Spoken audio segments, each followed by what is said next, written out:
Hello and welcome. My name is Rob Sylvan. I've been using and teaching and providing help desk support on Lightroom Classic all the way back from when it was just called Lightroom, back in 2007 when it first came out.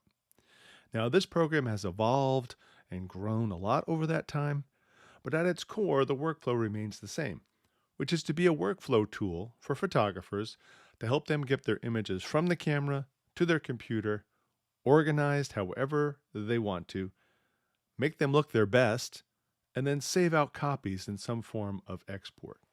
Now, Lightroom Classic does have some lingo that is sometimes confusing. So, the goal of this introduction to Lightroom Classic is to really help you get a good, solid foundation on what is most important to know as a user of Lightroom Classic so that you can harness the power of this tool to manage your photo library over many, many years. I've been using it for almost 20 years to manage every photo that I've ever taken.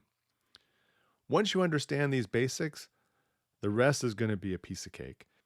In this class, we're going to focus on the library module and the develop module, as well as the import process, which is the process of bringing the photos into Lightroom Classic, as well as the export process, which is saving out your edited copies for whatever your output needs might be.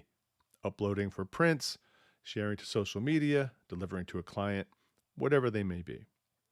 Now, I do want to point out a couple of key factors before we jump into the course. At the time that I recorded this, I'm using Lightroom Classic version 15.1.1. If you're watching this in the future, Lightroom Classic is updated many times in a year. You may have a newer version that may have some different features or a slight change to the interface. So don't be thrown off by that. That is normal in this new subscription-based model that Adobe has adopted. There are updates that just continue to roll out. And I do recommend updating when those new updates do come out to take advantage of those new features.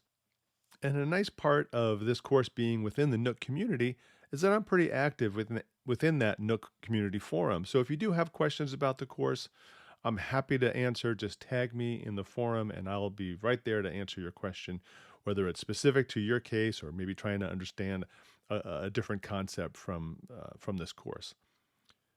I also want to point out that I've recorded this on a Mac, and throughout the course, I will point out where there are just a few small differences between the Mac version and the Windows version. It's mostly when you have to interface with the operating system.